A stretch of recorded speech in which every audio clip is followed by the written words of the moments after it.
Putin is invincible, and no matter what you say or whatever happens, and no one has the guts to even think of trying to bring any charges against him. We need to negotiate with him and offer him security guarantees as well as off-ramp.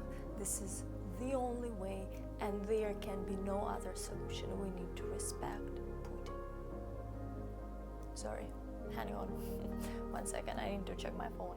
It keeps making noise for some reason.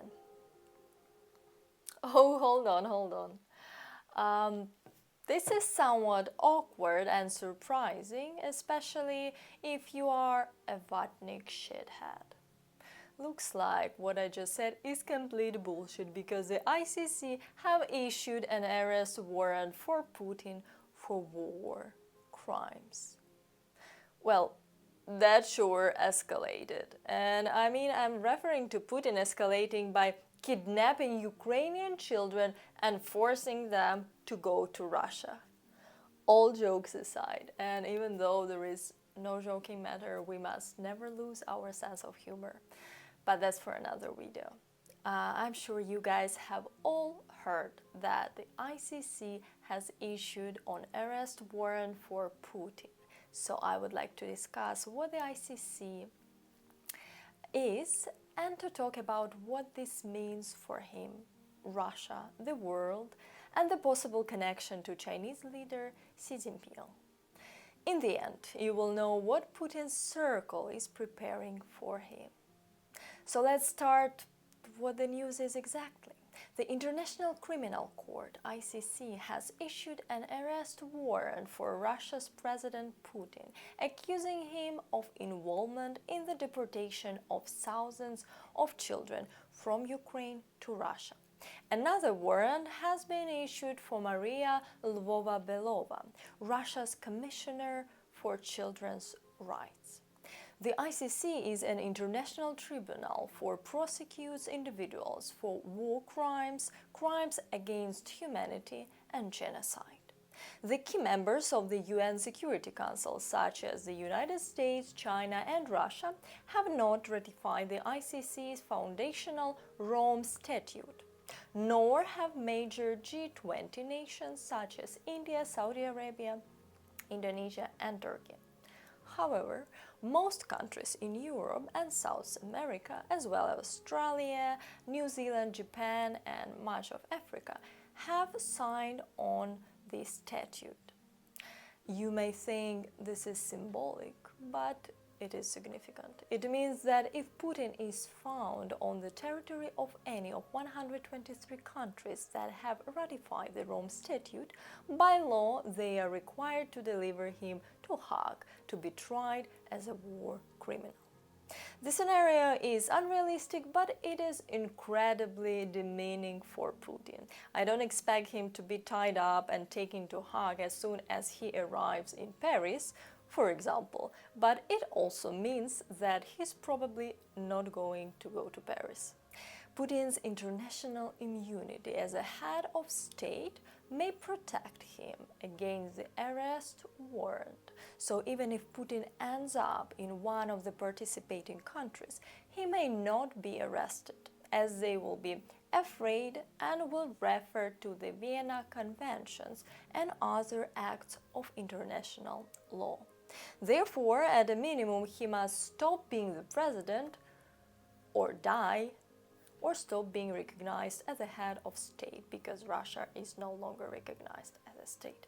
Personally, I prefer this option the most. However, with no armed body to enforce its warrants, the ICC has minimal power to arrest people itself, and instead must rely on the security forces of members of state. Since its launch in 2002, the court has issued arrest warrant for 3 sitting world leaders: Sudan's al-Bashir, Libya's Gaddafi, and now Putin. So what does this decision bring us? Well, this makes Putin illegitimate according to international law. Interestingly, the court did not accuse him of starting a war or illegally annexing territories.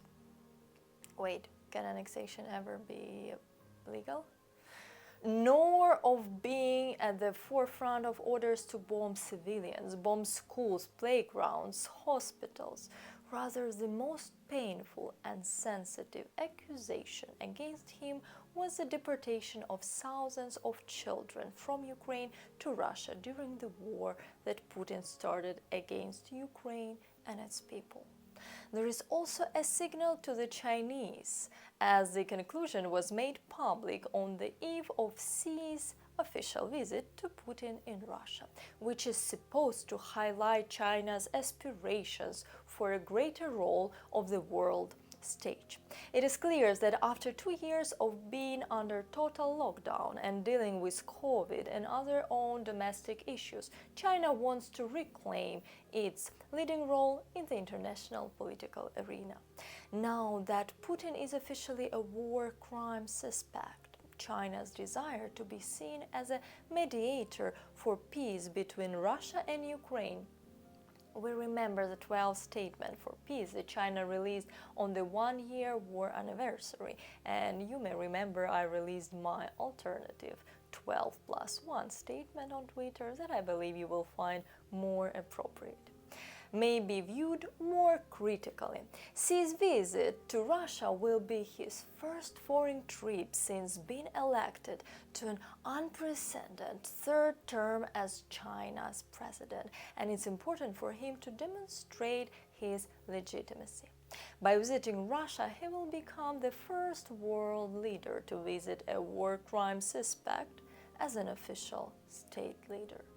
However, since neither China nor Russia, nor the United States, nor even Ukraine for that matter, has ratified the ICC's funding treaty, this is unlikely to have a significant visible impact on the meeting of China's position towards Russia. Nonetheless, the arrest warrant stain will work against China and Russia in the court of public opinion, which is increasingly important to them as they try to grow their soft power and influence around the world, and it makes Putin an international pariah. In my opinion, this decision to issue an arrest warrant for Putin, the war criminal, is not only exciting, but also interesting. To me, this decision signifies that the collective West is confident in Ukraine's victory and the successful end of the war. Therefore, it is already creating legal grounds for victory over the Putin regime and over Russia. Let's remember after 2014, when Putin annexed Crimea, he was still welcomed and invited to all countries around the world. All world leaders accepted him at their tables, conducted negotiations, and continued to make deals. This is a bitch slap even Will Smith would be proud of on Putin's face. There is warrant for Putin arrest as a war criminal, and he is refusing to be tried for it. Therefore, he cannot prove he is not a war criminal, and there is enough evidence that he is a war criminal as far as a court of public opinion is concerned. He is self-assured, narcissistic, thinks he is invincible, and he will be inviolable. Now, no one will negotiate with Putin. Forget about the peace negotiation table.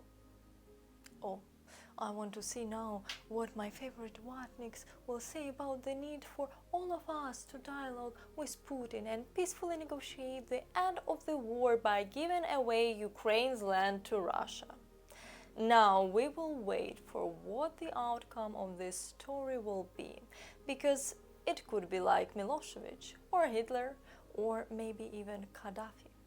He certainly was not prepared for such a turn of events, and this is not the end yet.